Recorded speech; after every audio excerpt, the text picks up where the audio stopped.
నవగ్రహాలను ఎలా పూజించాలి, మంచి ఫలితాల కోసం నవగ్రహాలను ఎలా ప్రసన్నం చేసుకోవాలి అనేది మనం ఇప్పుడు ఈ వీడియోలో తెలుసుకుందాం. మన జీవితంలో ఏదన్నా మంచి చెడులు అన్నీ జరుగుతున్నాయి అంటే దానికి మార్పులు గ్రహాలే. మరి ఆ గ్రహాలను ఎలా ప్రసన్నం చేసుకొని మంచి ఫలితాలు పొందాలో ఇప్పుడు మనం తెలుసుకుందాం. ఏ సమస్యలు ఉన్నవారు ఏ గ్రహాలను పూజిస్తే మంచి ఫలితాలు కలుగుతాయో ఇప్పుడు మనం తెలుసుకుందాం. మొదటిగా సూర్యగ్రహాన్ని ఎలా ప్రసన్నం చేసుకోవాలి, సూర్యుడిని ప్రసన్నం చేసుకుంటే ఎలాంటి ఫలితాలు కలుగుతాయో ఇప్పుడు మనం తెలుసుకుందాం. సూర్యుడు అంటే ఆదిత్యుడు అంటారు. కశ్యపుని కుమారుడు సూర్యుడు, భార్య అదితి. అందుకే సూర్యుడిని ఆదిత్యుడు అని కూడా పిలుస్తారు.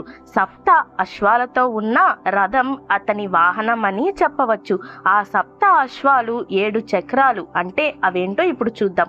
మూలాధారం, స్వాదిష్టం, మణిపూర్వం, అనాహత, విశుద్ధ, అజ్ఞాచక్రం, సహస్రం అని చెప్పవచ్చు. వీటిని వివాహ పరిబంధన దోషం, పుత్రదోషం, పుత్ర పరిబంధన దోషం, విద్యా పరిబంధన దోషం, ఉద్యోగ పరిబంధన దోషం, సూర్యదోషం మొదలైన దోషాలతో బాధపడేవారు సూర్యుడిని పూజించడం వలన మంచి ఫలితం పొందుతారు అని చెప్పవచ్చు. సూర్యుడు సింహరాశికి అధిష్టాన దేవుడు అని చెప్పవచ్చు. నవగ్రహాలలో మధ్యస్థానం ఆదిత్యుడిది అని చెప్పవచ్చు. అధిదేవత అగ్ని, ప్రతిధి దేవత రుద్రుడు. ఆదిత్యుడికి ఎరుపు వర్ణంలో ఉంటారు అని చెప్పవచ్చు. ఇష్టమైన ధాన్యం గోధుమలు, పుష్పం తామర, వస్త్రం ఎర్రని రంగు గల వస్త్రం, జాతి రాయి కెంపు. నైవేద్యం గోధుమలు రవ్వ చక్కెర పొంగలిగా సమర్పించి సూర్యుణ్ణి అనుగ్రహం చేసుకొని మంచి ఫలితాలు ప్రసన్నం చేసుకోవచ్చు. తరువాత రెండవది చంద్రుడు. చంద్రుడు చాలా అందమైన వాడిగా మనం వర్ణిస్తూ ఉంటాం. వర్ణల కంటే భిన్నంగా చంద్రుడు చాలా అందమైన వాడు అని కూడా చెప్పవచ్చు. 10 తెల్లటి గుర్రాలతో ఉన్న రథాన్ని అధిరోహిస్తూ ఉంటాడు. నిషాధిపతి అంటే రాత్రికి రాజు, శుభర అంటే రాత్రిని కాంతివంతం చేసేవాడు అనే పేర్లు కూడా ఈ చంద్రునికి ఉన్నాయి. 27 నక్షత్రాలను సూచిస్తున్నట్టు 27 మంది భార్యలను కలిగి ఉంటాడు. తండ్రి సోమతల్లి తారక. అనారోగ్యంతో బాధపడుతూ ఉన్న తల్లి, చర్మ వ్యాధులు, మానసిక ప్రశాంతత మొదలైన సమస్యలు కలవారు చంద్రుణ్ణి పూజించడం వల్ల మంచి ఫలితాలు పొందుతారు అని చెప్పవచ్చు. వీరికి కర్కాటక రాశి అధిపతి చంద్రుడు అని చెప్పవచ్చు. తూర్పు, దక్షిణ, ఆగ్నేయ అభిముఖుడై ఉంటాడు చంద్రుడు. అధిదేవత నీరు, ప్రత్యాది దేవత గౌరి. వర్ణం తెలుపు, దానం బియ్యం వడ్లు, పుష్పం తెల్లని తామర, వస్త్రం తెల్లని వస్త్రం, జాతి రత్నం ముత్యం. నైవేద్యం పెరుగన్నం పెట్టడం వల్ల చంద్రుడి యొక్క అనుగ్రహం మనకు కలిగి మంచి ఫలితాలు పొందుతారు. తరువాత మూడవది మంగళాకారుడు అంటే అంగారకుడు. ఎర్రని వర్ణం కలవాడు అని కూడా పిలుస్తాము. ఇతను భూదేవి కుమారుడు. మేష, వృశ్చిక రాశులకు అధిపతి. దక్షిణాభిముఖుడై ఉంటారు. రుచుక మహర్షి యోగ విద్యను బోధిస్తాడు. తమో గుణవంతుడు అని కూడా చెప్పవచ్చు.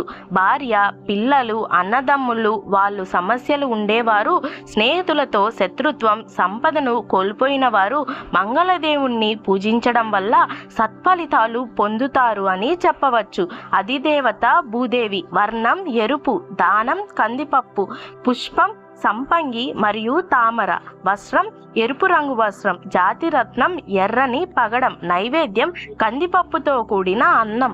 తరువాత నాలుగవది బుధుడు. తార చంద్రుల పుత్రుడు బుధుడు. రజోగుణవంతుడు. పుత్రదోషం, మంద విద్య, చంచలమైన మనసు కలవారు బుధుని పూజలు చేసి ఉపశమనం పొందుతారు. తెలివితేటలు, వృద్ధి, సంగీతం, జ్యోతిష్యం, గణితం, నైవేద్యం వంటి వాటిల్లో రాణించాలంటే బుధుడి అనుగ్రహం పొందాలి అని చెప్పవచ్చు. మిథున మరియు కన్య రాశికి అధిపతి బుధుడు. తూర్పు, ఉత్తర అంటే ఈశాన్య అభిముఖుడై ఉంటారు. అధిదేవత విష్ణువు. ప్రత్యాది దేవత నారాయణుడు. వర్ణం చిగురాకు పచ్చ, వాహనం సింహం. దానం పచ్చ పెసరపప్పు, వస్త్రం పచ్చని రంగు వస్త్రం, జాతిరత్నం పచ్చ, నైవేద్యం పెసరపప్పుతో కూడిన అన్నమని చెప్పవచ్చు. తరువాత 5వది గురుగ్రహం, బృహస్పతి అని కూడా అంటారు. దేవతలకు దానవుల గురువైన శుక్రాచార్యుడికి గురువు ఇతను. సత్యగుణ సంపన్నుడు, పసుపు పచ్చ బంగారు వర్ణంలో ఉంటారు. పేరు ప్రఖ్యాతలు సంపద తోడు పుట్టినవారు క్షేమము కొరకు గురువుని పూజించాలి అని చెప్పవచ్చు. ధనస్సు రాశి మీనరాశులకు అధిపతి, ఉత్తరముఖుడై ఉంటాడు. అధిదేవత బ్రహ్మ, ప్రత్యాది దేవత ఇంద్రుడు. వర్ణం పసుపు, వాహనం గజరాజు, దానం వేరుశనగ పప్పు, పుష్పం మల్లె, వస్త్రం బంగారు రంగు వస్త్రం, జాతి రత్నం పుష్యరాగం, నైవేద్యం శనగపప్పుతో కూడిన అన్నం అని చెప్పవచ్చు. తరువాత 6వది శుక్రుడు, ఉషనల భృగు మహర్షిల సంతానం. అసురులకు గురువు ఇతను. రజోగుణ సంపన్నుడు, ధవల వర్ణంతో మధ్య వయస్కుడిగా ఉంటాడు. ఒంటె గుర్రము ముసలి వాహనంగా కలిగి ఉంటారు అని చెప్పవచ్చు. అనుకోని పరిస్థితుల వల్లగా కుటుంబాలు విడిపోవడం లేక తగాదాలు రావడం, బాగా కలిసి ఉండేవారి మధ్య శత్రుత్వం కలగడం మొదలైన విపత్కర పరిస్థితుల్లో శుక్రాచార్యుని పూజ వలన బయటపడే అవకాశం ఉంది అని చెప్పవచ్చు. వృషభ తులారాశులకు అధిపతి, తూర్పు దిక్కున అభిముఖుడై ఉంటాడు. అధిదేవత ఇంద్రుడు. వర్ణం తెలుపు, వాహనం ముసలి గుర్రం, దానం చిక్కుడు గింజలు, పుష్పం తెల్లని తామర, వస్త్రం తెల్లని వస్త్రం, జాతిరత్నం వజ్రం, నైవేద్యం చిక్కుడు గింజలతో కూడిన అన్నం అని చెప్పవచ్చు. 7వది శనిదేవుడు, సూర్య భగవానుడి పుత్రుడు శని. భార్య ఛాయాదేవి అంటే నీడ. నల్లని వర్ణంతో నలుపు వస్త్రాధరణతో కాకి వాహనం కలిగి ఉంటాడు. శనిదేవుడి బాధలు పెడతాడు. శని మనల్ని ఎంతగా బాధ పెట్టి కష్టాలు పెడతాడో అంతకంటే ఎక్కువ మంచి కూడా చేసి వెళుతాడు అని కూడా చెప్పవచ్చు. కుంభ మకర రాశులకు అధిపతి, పడమటి వైపు ముఖాధీనుడై ఉంటాడు. అధిదేవత యముడు, ప్రత్యాది దేవత ప్రజాపతి. వర్ణం నలుపు, దానం నల్ల నువ్వులు, వస్త్రం నల్లని వస్త్రం, జాతి రత్నం నీలం, నైవేద్యం నల్లని నువ్వులు కలిసి ఉన్న అన్నమని చెప్పవచ్చు.